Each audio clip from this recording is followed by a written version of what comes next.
Looking for a podcast studio near you, it's not easy. Rental studios are expensive, hard to book, and a hassle to travel to. That's why the smartest move is to build your own professional studio at home or in your office. But buying the right equipment and learning how to set it up can seem like an impossible task. I get it, I was there once. I'm Veronica from PSS Creative Media, and for the past 7 years, my husband Steven and I have been designing and building studios for our own home and for clients all over. And we have learned how to make this process simple. So today, I'm gonna show you how you can take a forgotten corner or even that couch that nobody uses and turn it into a real podcast and content studio so you can start recording this week. This video is part of a series designed to help you get started recording. Subscribe so you don't miss the upcoming videos. Let's get started. Okay, let's get started. If you're just starting out, the best camera and lens combo I recommend hands down is the Sony CVE10 and the Sigma 60mm lens. The reason I love it is because it works in both small and large spaces. The Sigma lens gives you that nice blurred background and crisp look that makes your content feel instantly professional without needing a huge studio. And the CVE10 is creator friendly, super intuitive, and doesn't overwhelm you with complicated settings. Now, you're going to need a tripod for this camera. You want to have a good quality tripod for your camera because when you attach the lens to the camera, it can become quite heavy. So a cheap, flimsy tripod won't give you the support your camera needs, and you need to protect your investment. The one I use is the newer 66-inch carbon fiber tripod for camera, and that's the one that I'm actually using right now. And here's why I like this tripod so much. It extends all the way up to 66 inches, which is great if you're standing or sitting on a high stool like this one, but it also collapses down small if you want to record your podcast sitting down or just chilling on the floor like the cool and carefree chicas that you see here on YouTube. It has a quick release system, so you screw this little plate on the camera once and then you can easily snap it on and off the tripod with no hassle. Also, this ball head allows you to easily rotate your camera so you can record vertical clips for social media on the spot. And my favorite part is that this tripod is super lightweight because it's made from aluminum, but it's also strong enough to hold my Sony CVE10. I can carry this bad boy around with me, no problem. I don't like to drag heavy equipment around. That's why I love this tripod so much. Now that we have our camera securely mounted on the tripod, let's work on the shot. This is where we decide what our audience will see, and everything that goes into the shot is intentional, designed to create an atmosphere and feeling that you want your audience to experience while they're watching your show. So I went around my house and I found a few things: pillows, a floor lamp, and a tree. This will add personality and give my shot more character. Now, when you're creating the perfect shot, there's no way around it. You will have to move things around and move your camera until it looks good. Just make sure that there is not too much headroom and that the camera is eye level. I'm adding links to all of the equipment, furniture, and decorations I'm using in this setup in the description. You can go check them out after you are done watching this video.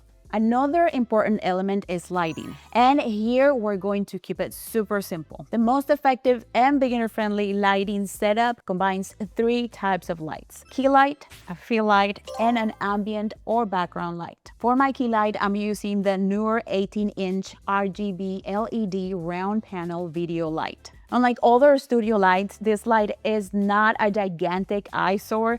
It will look gorgeous in any space, and it's easy to store and is very powerful, which is what we want for a key light. It's also RGB, which means it changes color, so you can use it as a background light as well. We want to place our key light at a 45-degree angle from us and just a bit higher so it's pointing down. That setup gives us a really nice natural looking light on the face, and it actually works great for people wearing glasses too, since it helps cut down on reflections. Now let's take a look at the shot using the key light.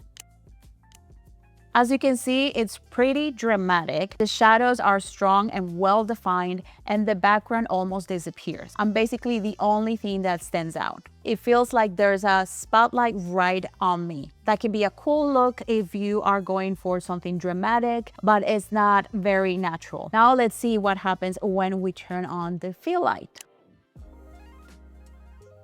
Right away, you can see how it softens those harsh shadows and evens out the lighting on my face. It also helps bring a bit more life into the background. We love using this newer LED panels because they are super versatile. You can attach different softboxes to them depending on the vibe that you're going for. For my fill light, I like using this parabolic softbox, which is just a fancy way of saying it has a grid that helps diffuse the light. This grid basically creates a nice soft spotlight on my face without spilling too much light into the background. It's perfect for getting that close, intimate feel without blowing out the whole scene. Finally, you'll notice the background is still pretty dark, and this is where I like to bring in another newer LED panel. This time I'm using it with a standard softbox, which softens the light and spreads it more evenly across the scene. It helps lift the background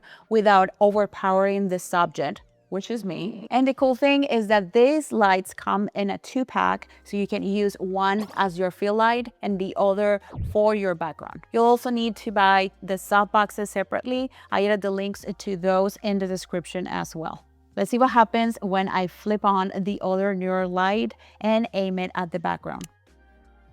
Now the whole scene feels a lot more balanced. The main focus is still right here on me, but now the background has more light, color, and detail. It just feels more complete. And what's really cool about these newer lights is that they are flexible, lightweight. You can drag them around and place them anywhere in your studio. You can easily swivel them around and highlight anything you want to pop. Like if you want the tree in the corner to stand out more, or add a little glow to the couch in the background, it's super easy to do. This is why I always recommend having at least 3 lights in your setup. It gives you total control over the mood and depth of your shot. The next thing we need to complete our setup is a microphone. The one I'm using here is the DJI Mic Mini. It's a wireless microphone that comes with a receiver you plug right into your camera. Super easy to use. The mic itself attaches with a little magnet, so you can just clip it on and forget about it. It gives you a really clean sound and is barely noticeable on camera. Now, if you're going for a more of that podcaster look, you might prefer something like the Rode Interview Pro. It is also a wireless microphone, but instead of clipping it to your shirt, you can hold it or you can place it on a mic stand. I personally love wireless microphones because they let you move around freely, no cables to trip over or tether to your computer or to your audio interface. You just hit record and you're good to go. And once your studio is ready and you're set to hit record, but you are staring at the camera thinking, what should I even talk about? We've got you. Grab our free 9-week episode planner. It walks you through everything step by step to create episodes of topics your audience is searching for online, so you can start growing your audience from the very beginning. Just drop the word planner in the comments and I'll send you the link. It is totally free and it will help you avoid the what do I talk about trap that stops so many creators before they even get started. But we are not done yet with our setup, because what if you want to throw a co-host or a guest in the mix? Well, let's do it. Just position your camera so it's centered between the two of you, then adjust the lighting. Place the key light in the middle and angle each of your panel lights toward each person. You'll also need a second microphone. The good thing is that the DJI Mic Mini actually comes as a pair, which is perfect for this setup. Or if you're using the Rode Interview Pro, just grab a second one and you are good to go to record with your co-host or your guest. But if while you're watching this, you're thinking, Veronica, I don't have the time to set all this up and I have no idea how to plan my show, we can help you do all that and train you or your team on how to record, set you up with an editor, and do the show distribution to YouTube and podcast players and anything else you need to produce your show. The link to get a hold of us is in the description below. But if you want to try to do it yourself, we got a full playlist of videos just like this one, including how to turn your home office into a multi-purpose studio for podcasts, videos, live streams, and more. You'll also find some fun two-person and multicam setups, gear walkthroughs, and all kinds of tips to help you create a studio that works for you. So go check it out. It's all right there in the playlist. This playlist is perfect if you're feeling stuck or overwhelmed trying to build a studio that actually fits your space, your budget, and your content goals. We'll walk you through everything step by step.